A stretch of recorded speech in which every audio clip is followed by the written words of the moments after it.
Do you think the pay for professors is enough to pursue a music doctorate? Most of the professors that I worked with had a philosophy of when they were doing the interviews with students and the students were asking like, well, what's the pay difference? If that was the reason for getting a doctorate, then the professors advise them unanimously to not get the doctorate. It is not worth it. From a K-12 setting, if I were to teach in a district with a bachelor's degree, when I jump up to a master's degree, it might be like $1,000 more a year, maybe $2,000 more a year. And then the same thing for like a doctorate, it might be $1,000 or $2,000 more. After taxes, you might be making several $100s more a year. So it's not worth it for the K-12 setting. The last district that I in, they counted my doctorate even though I hadn't finished the dissertation at that time. And I was making $45,000 with 7 years of experience at that time. This was in Arizona. It depends on where you're at. Like you could make a good amount of money. You can make a very small amount of money. A lot of professors also do not make much more than in the K-12 context. So some of my professors as an assistant professor, which is like the first tier of professorship, there's assistant, there's associate, there's full, and then there's professor emeritus, which is like retired professor basically. But as an assistant, so like the lowest tier, they were making as much or sometimes less than some of their students who are teaching in the K-12 settings. But there's the loss of income as a student and the amount of debt that you went into. So like for my doctorate, even though I had the tuition waiver, I did my residency for 2.5 years full time. And I ended up getting close to 6 figures in debt from that, from like having to pay for like rent and stuff. The amount of money that I got from teaching the undergraduate and graduate courses I was doing, I made $4,000 in a year. The whole year I made a total of $4,000 while I was doing my residency. That's not enough to, pay your bills. So your odds are you're gonna have to take out some loans. If your residency is a year, okay, that's not so bad. Mine was 2.5 years, so it was significantly more than that. So there's a loss of income from the amount of time where you're not working and the amount that you pay for the doctorate. And then you end up making similar pay, maybe a few $1,000s more as an assistant professor. When you get to an associate professor, that will jump up like $10,000, maybe $20,000, depending on where you're at. So then it starts to be like, okay, this is starting to be worth it as a professor for more money. But then you jump up another tier as a full professor and you might be making like 6 figures, depending on where you're at. Like it's a decent amount of money. And you look at that and go, wow, I can make a lot of money as a professor. Yes, but like for me, it took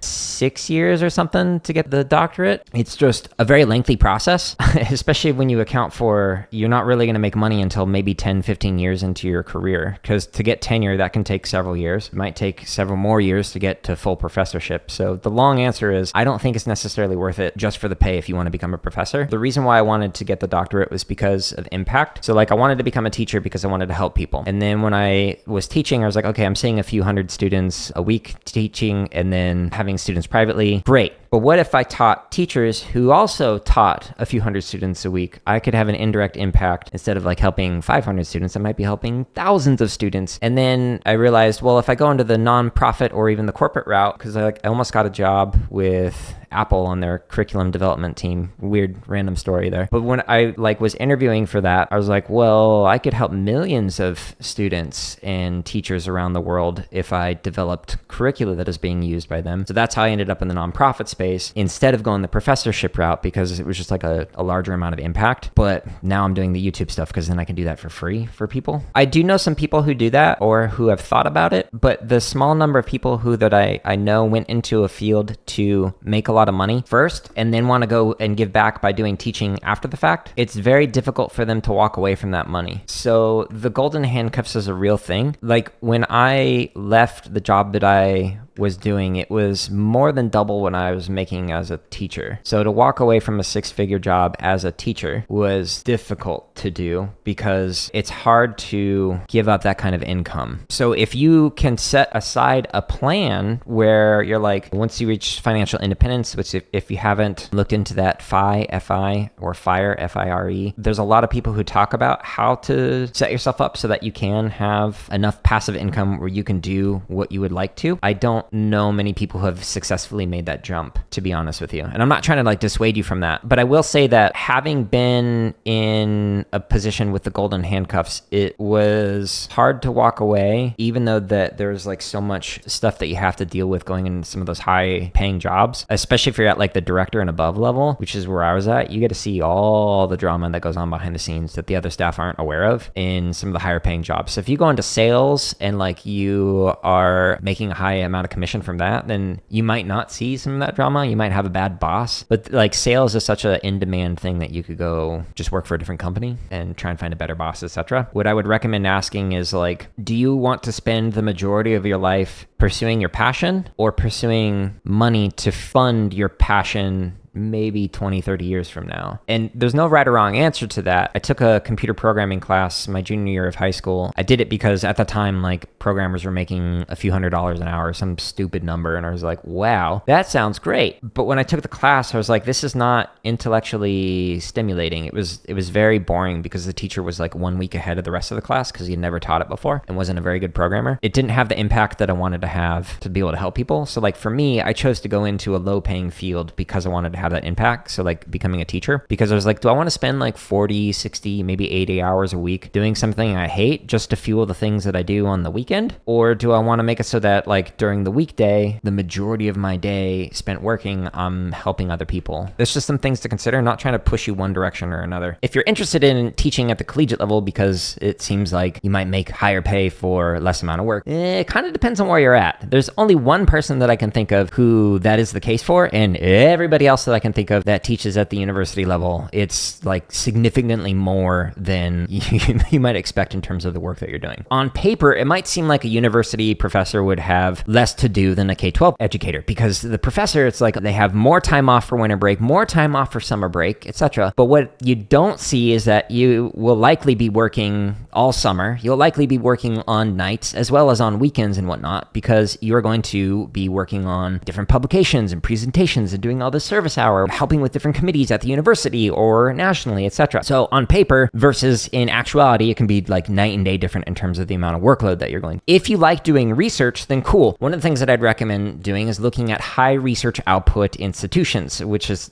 often referred to as like R levels. So like R1 is the highest number. R2 means you might do less doctoral students, etc. So if you are interested in doing like the academic side of things, going to an R1, you will focus more on publications, presentations, service hours than you might for teaching. But if you go to like a community college where you're going to teach at, they might not care about any publications. That might not be any requirements in your contract in there. 90% of your time might end up being teaching. Whereas if you go to an R1 institution, it might be like 20%, 40% of your time is actually teaching. And then you'll have a significant portion dedicated to scholarly activities like research, publications, and then maybe like 20, 40% of your time on service, like serving on committees across the nation and within the university that you're working with. So those are some things to also consider if you decide to go the collegiate route for teaching as opposed to the K-12 route. The problem with teaching at a community college is there are so many people who have gotten PhDs who want to teach at the university levels, but because a lot of the people who are at the university levels will stay in that position for 10, 20, 30 years, etc. So they end up getting the one, maybe two positions that are available there, and then they stick around for a very long time. While they might be graduating several people with a doctorate to get into the field. And so there's a surplus of former students who have PhDs who want to become professors, but there's not enough openings out there. So what they end up doing is they apply for community colleges. And so at the community college level, you might get an adjunct position where you are teaching part-time, but it is nowhere near the amount of time that you need to actually be able to make a decent income, a livable wage off of it. In fact, some of the community colleges will cap it so you can only teach a certain amount of hours as an adjunct, and they won't allow you to go over that. So you might at most be able to make like $15,000, maybe $20,000 a year. And that's if you're lucky. Some community colleges won't even let you get close to that. You might only be teaching like 1 or 2 classes, etc. If you want to focus on your teaching, cool, you could do that at a community college level, but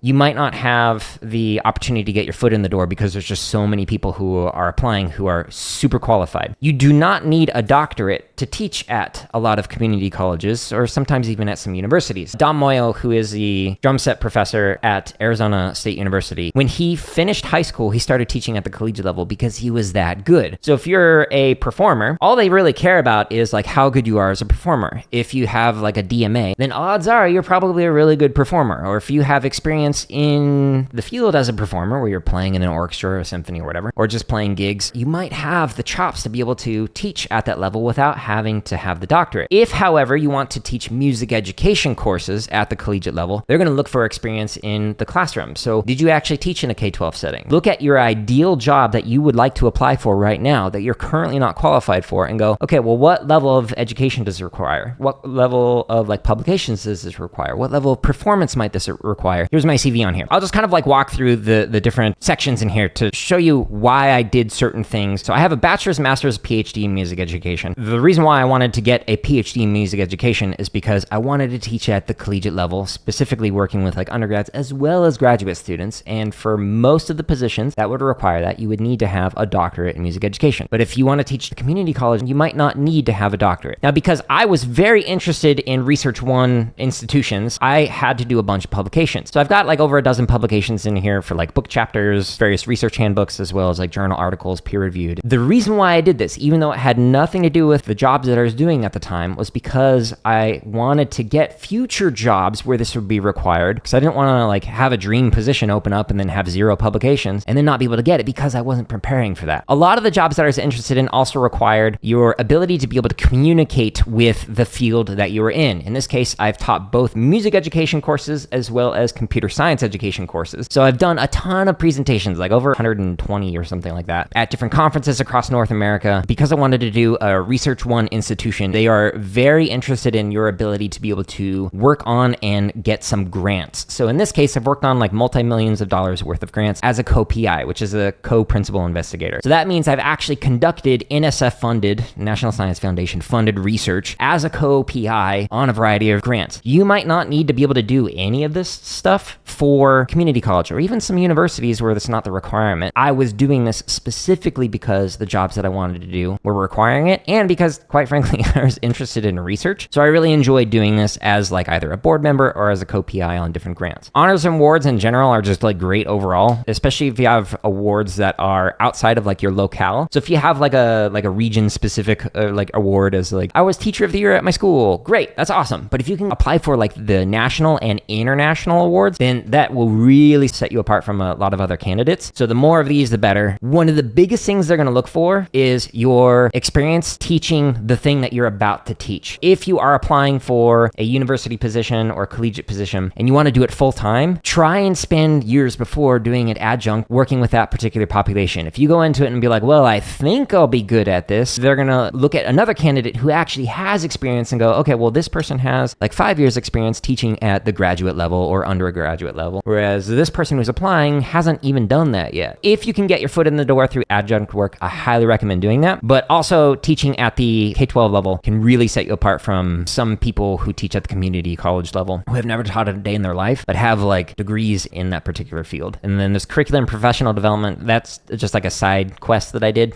for a few years. You don't really need to do any of that. One of the things that I do recommend if you're applying for any kind of a position is to actually take your teaching samples and your performing samples and create some kind of a digital portfolio. So like here's examples of like curricula that I've created or classes that I've taught like many years ago, and it shows like teaching demonstrations. Blur out the student faces when you're sharing that kind of stuff, but show your work basically. Like here's a demonstration of what I can do. All the thousands of drumming resources on my channel and the like 13 plus hours of me teaching drumming content on my YouTube channel, that's all something that I could just like share in a playlist. Like, oh, you want to see me teaching drums? Cool. Here you go. Here's like over a dozen hours of that. Service. This is where you are going to serve at the university level or at the national level. So I've done a variety of those in both music education contexts as well as computer science education context. This is 100% optional for a lot of the positions that you apply for, but the Research One institutions, usually speaking, will require like 10, maybe 20% of your time on service. So if you can get your foot in the door as like the treasurer for your like local chapter of whatever field you're trying to get into as a professor, that can help you set you apart because you're already demonstrating that you are a leader within the space that you are applying for to be able to teach. So the more service you can have, the better. This can be like as a reviewer of journals. This can be as like a treasurer or as the treasurer for a state chapter for computer science educators. I've done a lot of reviews for music education journals, etc. You can also do grant reviews if you are really interested in like being a co-PI on grants. If you are a grant reviewer for like the Department of Education for NSF, etc., this actually allows you to see what are the reviewers looking for, which can help you to write better their grants, because you'll go, oh, whenever I've like served on the last few reviews of these types of grants, I've noticed that reviewers are specifically looking for X, Y, and Z. And then you can make sure to include that in the grants that you will help co-write as an actual like co-PI or whatever. So that is a very quick like overview of some of the things that I'd want to add on to like yesterday's discussion, like whether or not it's worth it to get a doctorate in music education.